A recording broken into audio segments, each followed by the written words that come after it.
Hello friends, welcome back to the channel. আমি গত ক্লাসে mild the mist upon the hill এই পোয়েমটির লাইন বাই লাইন পড়িয়েছি, অর্থাৎ বাংলা ট্রান্সলেশন করিয়েছি। আজকে আমি তোমাদের এক্সারসাইজ করব, তো চলো শুরু করি। ফার্স্ট আছে এমসিকিউ। তো first question, the mist was upon the dash. এটা একেবারেই প্রথম লাইনে ছিল পোয়েমে। Mild the mist upon the dash. The mist was মানে কুয়াশাটি ছিল আপন দ্য কিসের ওপর? হিলের ওপর, পর্বতের ওপর। The sorrow of the day is described as. দিনের দুঃখটিকে বর্ণনা করা হয়েছে কি হিসাবে? এখানে এই লাইনে রয়েছে spent it store of silent সরো, অর্থাৎ সাইলেন্ট, নিস্তব্ধ হিসাবে। The hall door mentioned in the poem is. কবিতায় যে বড় দরজাটা নির্দেশ করা হয়েছে ইজ, সেটা কেমন ছিল? Old hall door and near the old hall door. তো হল ডোরটি কেমন? ওল্ড, পুরনো ছিল। The poet watches the cloudy. তো কবি দেখছে ক্লাউডি, মেঘটি কখন, কখনকার মেঘ দেখছিল? I watch this cloudy evening fall. তো সন্ধ্যাবেলার মেঘটা পড়তে দেখেছিল কবি। এখানে উত্তর হয়ে যাবে evening. The colour of the mist is. কুয়াশার রংটি হলো কি কালার? এখানেই রয়েছে লাইনে ব্লু মিস্ট, অর্থাৎ নীল colour. The damp stands on the. আর্দ্রতা দাঁড়িয়েছে বা আটকে আছে কোথায়? লাস্ট লাইন ছিল the damp stands in the long green grass. ঘাসের ওপর। তো এখানে হয়ে যাবে উত্তর গ্রাস, ঘাসের ওপর। এক্সারসাইজ 2তে দুটো কোয়েশ্চেন রয়েছে। Where does the poet see herself when she thinks of her childhood. তো কবি কোথায় নিজেকে দেখতে পেয়েছিল যখন সে তার ছোটবেলার কথা চিন্তা করছিল? এখানে উত্তরে প্রথমেই যদি হোয়েন থেকে শুরু করি, তো when the poet thinks of her childhood, comma দিয়ে লিখতে হবে সি সিজ। যেহেতু এখানে ডাজ রয়েছে, তো সি সিজ, SEES, সিজ, তারপরে উত্তর শুরু করতে হবে বিনিথ। এখানে বলেছিলাম আমি কবিতা পড়ানোর সময় বিটা উজ্জ্ব আছে, BE। Beneath her father sheltering roof and near the old hall door. আর যদি এরকমভাবে উত্তর করতে চাও, দ্য পোয়েট সিজ, তারপরেই উত্তর হয়ে যাবে beneath her father sheltering roof and near the old hall door herself when she thinks of her childhood, full stop. দ্বিতীয় কোয়েশ্চেন আছে what did the poet watch on the cloudy evening. কবি কি দেখেছিল সন্ধ্যাবেলার মেঘ যখন পড়ছিল তখন কি দেখছিল? তো দ্য পোয়েট, এখানে যেহেতু ডিড রয়েছে তাই ওয়াচের পরে ইডি যুক্ত হয়ে যাবে। দ্য পোয়েট ওয়াচড, কবি দেখেছিল blue mists, sweet mists of summer fall on the horizons mountain chain on the cloudy evening, full stop. উত্তর হয়ে গেল। এক্সারসাইজ 3তে তোমাদের দেখো বলা আছে identify the following sentences as simple, compound and complex. আমি তোমাদের আগের যে চ্যাপ্টার করিয়েছিলাম ওখানে এক্সারসাইজে বলেছিলাম সিম্পল সেন্টেন্স আর কম্পাউন্ড সেন্টেন্স এবং কমপ্লেক্স সেন্টেন্স কিভাবে বুঝবো। তো এখানে শুধুমাত্র বলেছে নির্ণয় করতে। আমি আবারও বলছি, সিম্পল সেন্টেন্সে কোনো কিছুই থাকবে না, জাস্ট একটি সরল বাক্য হবে। আর কম্পাউন্ড সেন্টেন্সে এবং, কিন্তু এগুলো যুক্ত থাকবে। আর কমপ্লেক্স সেন্টেন্সে যদি, যে, তো মানে WH ওয়ার্ড দিয়ে থাকবে। First question, he is too short to climb the wall. অর্থাৎ এটি একটি সরল বাক্য, এখানে কোনো কিছুই যুক্ত নেই, তো এটি হয়ে যাবে simple sentence. The sky was blue and the sun শোন ব্রাইট। তো অ্যান্ড রয়েছে, আমি বলেছি কম্পাউন্ড সেন্টেন্স যখন হবে অ্যান্ড ওয়ার্ড যুক্ত থাকবে, এটা হয়ে যাবে compound sentence.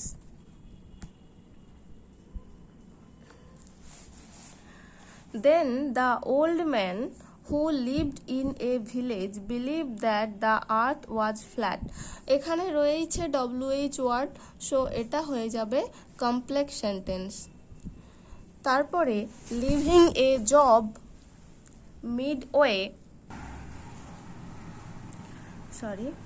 Living a job midway is not a good practice. এখানেও অ্যান্ড বাট WH ওয়ার্ড কোনো কিছুই দেখতে পাচ্ছি না, তো এটা হবে সিম্পল সেন্টেন্স।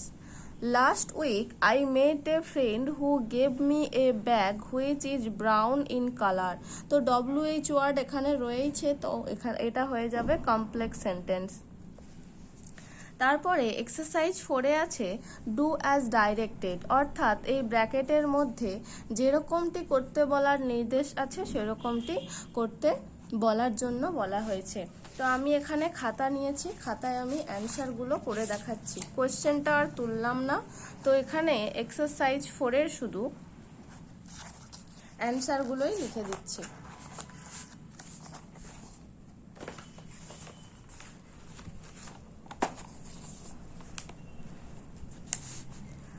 ফার্স্ট কোয়েশ্চেন রয়েছে the question was so easy that everyone could answer it, change into a simple sentence. এটি একটি সরল বাক্যে পরিণত করতে বলা হয়েছে, দ্যাট রয়েছে, এটি একটি সরল বাক্য নয়, জটিল বাক্য।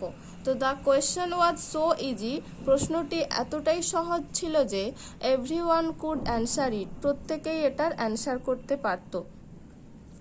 একেবারে প্রথমে যেরকম সিম্পল সেন্টেন্স ছিল হি ইজ টু শর্ট, সে এতটাই ছোট বা বেটে ছিল, টু ক্লাইম্ব দ্য ওয়াল, দেওয়ালে ওঠার জন্য, মানে ও দেওয়ালে উঠতে পারেনি।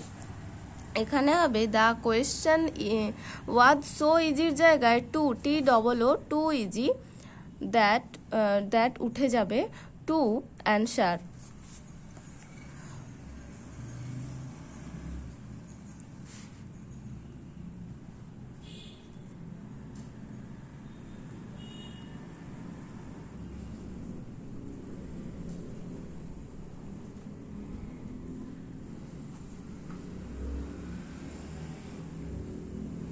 অথবা কেউ এই টু এর জায়গার ভেরি ইজিও করতে পারো, no problem. A friend in need is a friend indeed, অর্থাৎ প্রয়োজনের বন্ধুই প্রকৃত বন্ধু। Change into a complex sentence, একটি জটিল বাক্যে পরিণত করতে বলছে, তার মানে এখানে একটি WH ওয়ার্ড আমাকে ঢোকাতে হবে। এ ফ্রেন্ড একটি বন্ধু যে প্রয়োজনে সাহায্য করে সেই প্রকৃত বন্ধু, তাহলে হবে a friend who helps in need is a friend indeed, একেবারেই সহজ।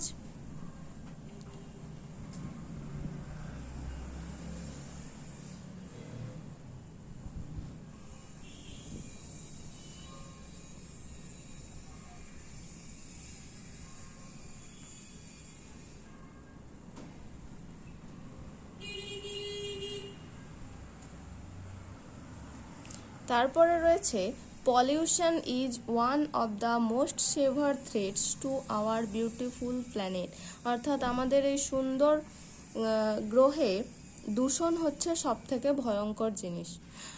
তো এটি চেঞ্জ ইনটু এ কম্পাউন্ড সেন্টেন্স করতে বলেছে, অর্থাৎ যৌগিক বাক্য, এতে আমি বাট ঢুকাচ্ছি, অর্থাৎ যেটা অ্যান্ড বাট ঢুকাতে হয়।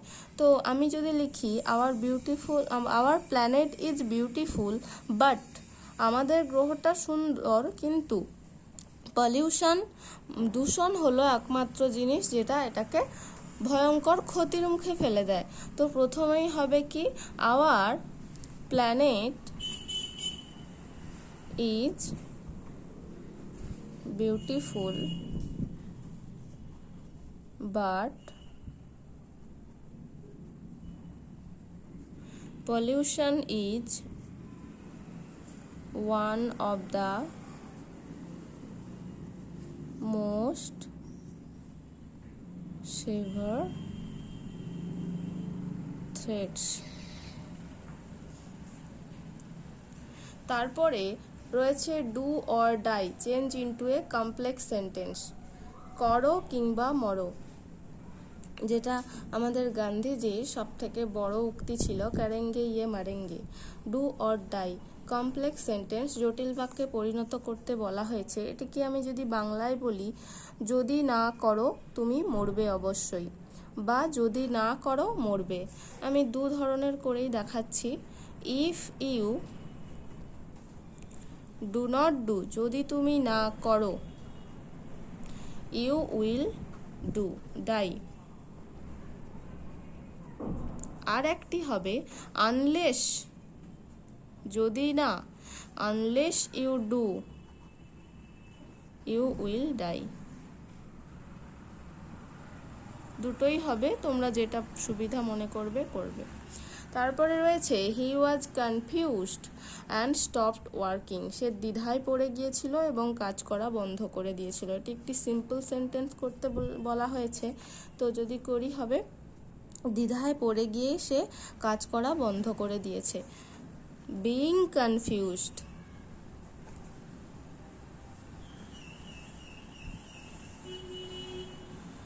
হি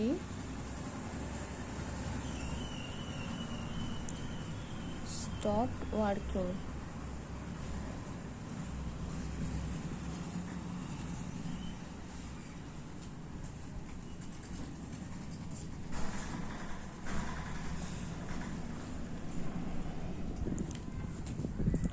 আশা করি সবাই বুঝতে পেরেছো। যদি না বুঝতে পেরে থাকো অবশ্যই কমেন্ট করো। Thank you.